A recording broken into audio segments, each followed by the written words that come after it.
Today's read aloud is called Harry and Hopper by Margaret Wilde. On the cover, there's a picture of a boy and a dog. Turn to a partner and tell them who you think Harry is and who you think Hopper is. The purpose of today's read aloud is that we're going to be focusing on the main character, Harry, the boy, if you guessed it.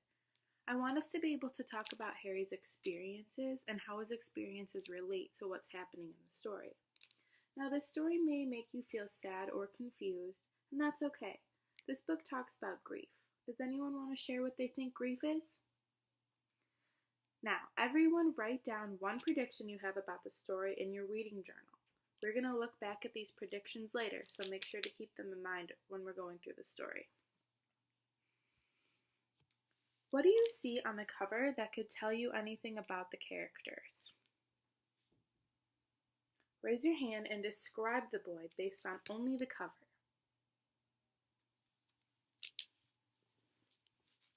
Now we're going to start. Harry and Hopper.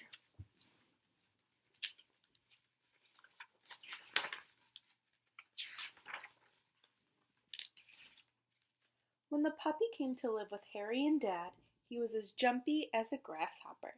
So that's what Harry called him, Hopper.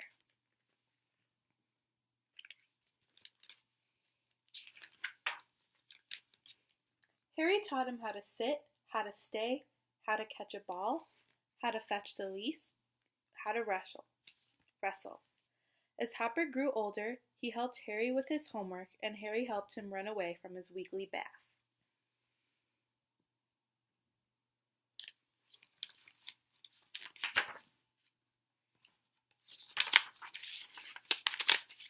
And every evening, Hopper sneaked past Dad to sleep on Harry's bed. He stared at the bottom of the bed, then he wriggled to the top, next to Harry. "Good night, Hopper," said Harry, and they gazed at each other, their eyes gleaming with mischief and delight. So at this point, how would you describe Harry and Hopper's relationship? Do any of you have a pet? How do you feel about your pet? You can share this with someone sitting next to you.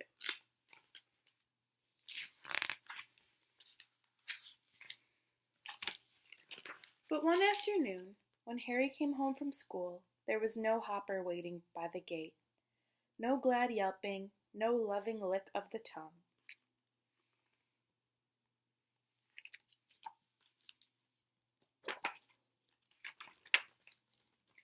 Dad was hunched on the front steps. He said, "Come and sit next to me, Harry. There's something I have to tell you." "Where's Hopper?" asked Harry, but somehow he already knew. Dad wiped his eyes. "I'm very sorry, Harry. There was an accident. Hopper is dead." "No," said Harry.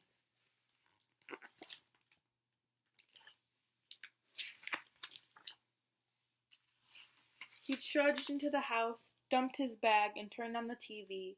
He stared at the screen, but the words and pictures didn't make sense, and he couldn't follow what was going on. Dad asked, "Would you like to come and say goodbye to Hopper before I bury him?"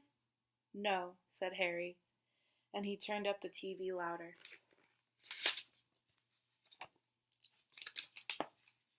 How do you think Harry feels? Give an example from the book to support your answer. Why doesn't Harry want to say goodbye to Hopper?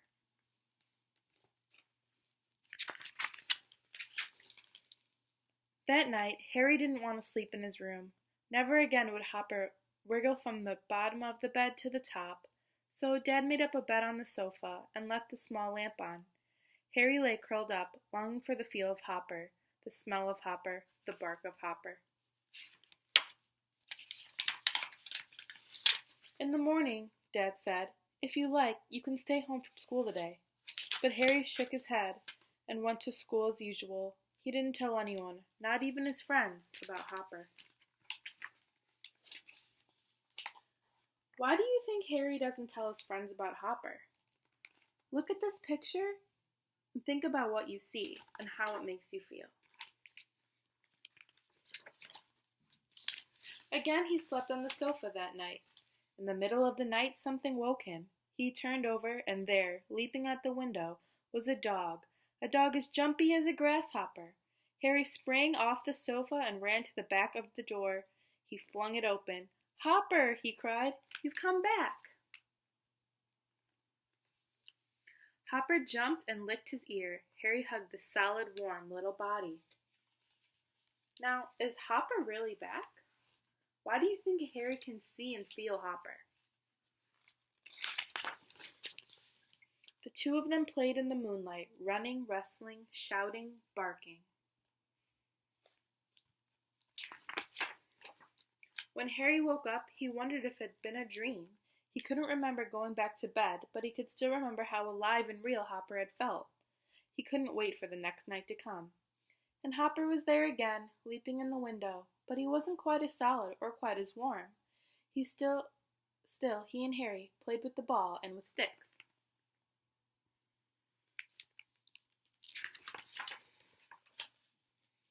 Harry told Dad about Hopper. He was afraid Dad wouldn't believe him, but he just nodded and said, "You can sleep on the sofa for as long as you like." That night Harry sat up, waiting for Hopper, but the window stayed blank and dark. "Come on, Hopper," whispered Harry. "Come on." But Hopper didn't come. Long after midnight, Harry pushed aside the blanket and went to open the back door. There, curled under the window, was Hopper, as wispy as winter fog, as cold as winter air.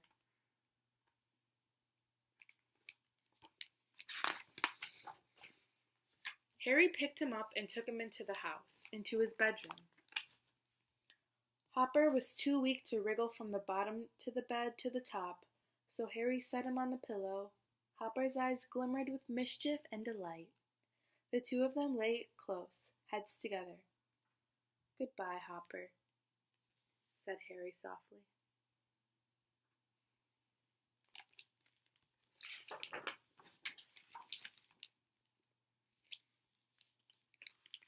Now, everybody close your eyes and think about what you just heard.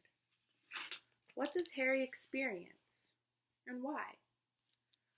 How would you describe Harry, and how does Harry change throughout the story? Everybody take a few minutes to think about that.